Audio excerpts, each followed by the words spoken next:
On today's episode, I want to take a closer look at 3 stocks to keep a closer eye on if you want to invest in the data center market. And let me just say, none of these 3 are named NVIDIA.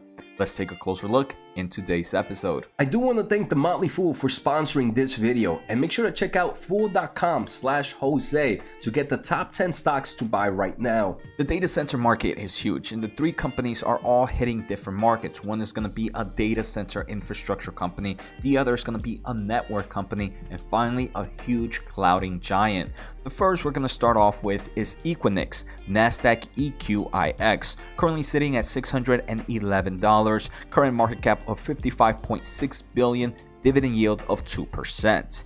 This is one of those investments if you want to invest into the data center market with a huge track record of outperforming. For those not familiar with Equinix, this is a company that is the leader in global colocation data center market share. For example, they power the world's digital leaders. They have contracts with Google Cloud, Azure, AWS, Zoom, Oracle, the list goes on. If we take a closer look at the company's overview, they have a global footprint of 249 data centers in 71 metros. They also expect 2022 year-over-year revenue growth to be 10 to 11%.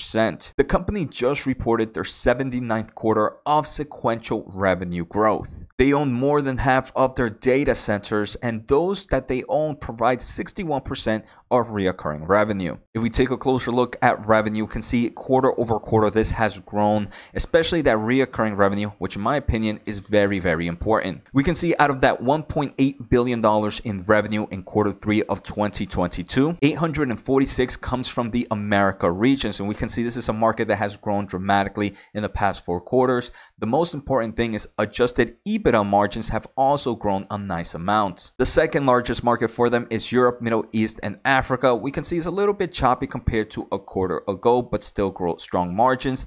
We can see another market that is growing dramatically is the Asia Pacific market, which revenues continue to climb on a quarterly basis and margins stay up in those high 40%. Like I mentioned, this is a company that is the infrastructure, so they do have a lot of loans, but we can see most of their loan is not due anytime soon. They are spread out to numerous years. Finally, we can see they are also continuing to expand into new markets. They're expanding their current data centers. They're also adding new data centers to their solutions. Finally, if we take a closer look at this company's most recent earnings, which they did about a week ago, their adjusted funds from operations is about $29 around for the year, and this is up 7 to 8% year over year. A lot of investors, when they're looking at value in Equinix, they kind of look at this adjusted funds from operations, and with this current value, it's roughly around a 20x right now, a lot cheaper than it was before. Obviously, the market has definitely tanked a stock like this down to roughly 27% from its 52-week high. If we take a closer look at fundamentals, we can see definitely a nice amount of total long-term debt,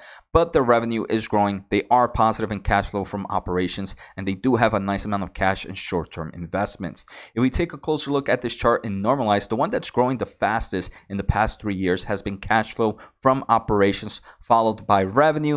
Third is total long-term debt. So in my opinion, this company's financial statements look pretty healthy. The second company we're going to take a closer look at is Arista Network. This is one that deals with the networking side of hardware for data centers, and it is growing at amazing levels. But before, if you are enjoying the episode, make sure to hit the thumbs up, as it does help me grow my overall audience. If you want to support a little bit more, make sure to subscribe using my link at fool.com/Jose. Also, if you want to see the upcoming #1 semiconductor podcast in the world, make sure to check out the link below. I'm starting a new podcast. Episode 1 is released. I'm doing weekly episodes where I take a closer look at the semiconductor market with another host, and we go back and forth. So make sure to check out episode 1. So Arista Network's New York Stock Exchange, ticker ANET. Currently sitting at $131, and we can see year to date is not down that much, down 7.85%. From its 52-week high, the stock is down roughly 10%, so it definitely has some strength, and we're going to see why.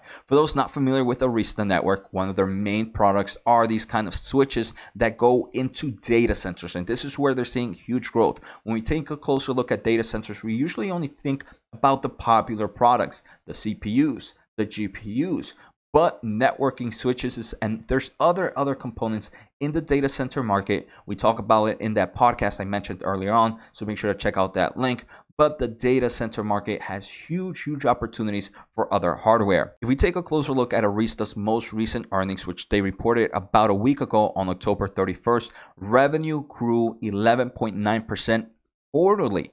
Year over year, it was up 57.2%. If we take a closer look at non-GAAP gross margins, it's pretty healthy at 61.2. During their earnings call, and here we can see the transcript on Motley Fool, they mentioned that their Cloud Titan customers are now expected to account for approximately 45% of their revenue for the year, with major contributions from Meta and Microsoft. So we see a lot of tech giants are investing in the metaverse and data centers, and they're gonna have to come to Arista Network to kind of buy some of those network switches. And this is a market that's continuing to grow, one that they evolve new switches, new products, and we can see they are definitely a leaders when they have some of the top plays like Meta Platforms and Microsoft, some of their top giant customers. If we take a closer look, revenue has grown dramatically in the past few years. They are positive and have plenty of cash and short-term investments, roughly $3 billion in cash and short-term, $677 million in cash flow from operations, and at the moment, no debt to their name.